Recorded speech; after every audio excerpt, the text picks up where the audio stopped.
So, so come on, tell me what do you have to say about your one-man show and how it's evolved, even from last year you came to New York for the Fringe Festival, right? Yeah, I was in the Fringe in last August. I've been doing the show for 3 years, so the show has changed a lot over 3 years. When I first started doing it, there was the concept of a guy named Barack Obama, but there wasn't actually it was like, yeah, there's this guy named Barack Obama. So it's weird to do a show about racism. At the beginning, I never mentioned Barack, and then during the election, when I was doing the show was probably 50% about the election and Barack, and now it's down to about 20% about Barack. So, but yeah, the show, the Kamau Bell Curve, ending racism in about an hour, where if you bring a friend of a different race, you get a 2-for-1, which is a true offer, which makes the crowds really diverse, which is a really big part of it. So. And also, technology has changed quite a bit in the 3 years. Yeah, I mean, and the show has a lot of PowerPoint, and so I use a lot of video and audio clips that really, I feel like in stand-up a lot of times you're telling people stuff and they sort of like, is he making that up? Whereas in the show I can go, no, I'm not. Look at this, So that's what I like about the show is that I actually have evidence, to support the things I'm saying. Now, do you incorporate current event topics, yes. racism in the show? Yeah, no, the show. That's why the show changes so much. Is because it's always whatever's happening in the news that is about race or racism, which is quite a lot right now. Thanks, racism. Gets incorporated into the show, and when I do the show a lot, the show changes a lot. There's probably the first, I'd say, 20 minutes of the show is all topical, and then the rest of the show sort of stays the same for the most part. But I'm always tweaking things and adding things and fine tuning, and then I sprinkle other topical things through the show, depending upon because now there's a whole section about the census that I already had written, and now the census is happening, and so now that changes that a little bit, and there's things about just depending upon whatever flagrant. There's a part of the show where I show a video clip, like a real racist video clip, and that changes it based on what the best racist video clip of the day is. Which, luckily, there's a lot of stuff out there. So, do you feel like audiences, you have to do something really big up front to get audiences on board, or do they already, since they know the show coming in, are they already ready to laugh, or are they still kind of weirdly? I think is it okay to laugh about this stuff? Luckily, the thing I like about doing the show a lot is that everybody comes in the room has some concept of what the show is. So they know they're coming to a show to end racism in about an hour, which is great.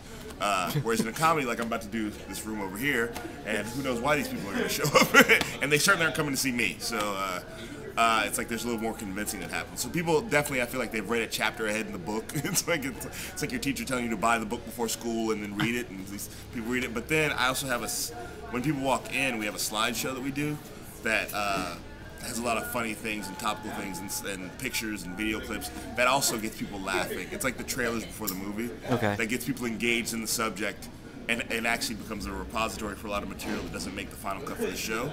So I can put other things in there that gets people sort of laughing even before I step out on stage, which is really great because it gets people, it sort of also has the tone of the show, so people know that it's a little bit irreverent and a little bit, I don't know, whatever adjectives people use to describe things, but like a little, I don't want to say like a little in your face, a little, like, I think irreverent is probably the best word to use. Do you also try to tailor it all to the local audience?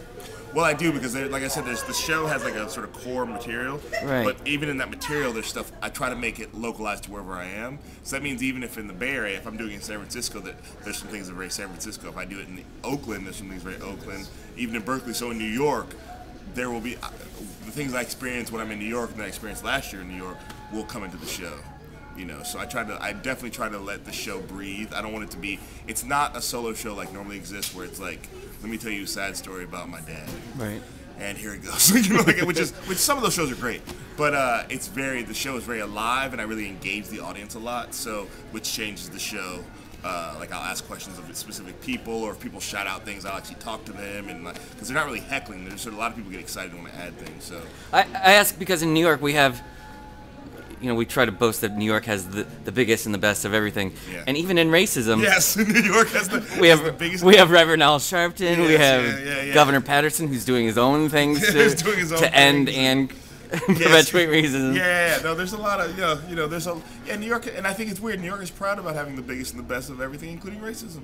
New York's a great example of a city that has a lot of racial diversity, And some of that is great, and some of that, I think it's always great, but it creates its own set of problems that I feel like in New York, the thing is that sometimes in San Francisco, because our racial demographics are pretty skewed, like it's really white, it's pretty Asian, and it's not that black, and it's about this, it's pretty Latino. So it's like, but they're not the same of every other city, but you can actually, San Francisco's pretty segregated in a way that you don't have to see those other people unless you decide to go to those neighborhoods.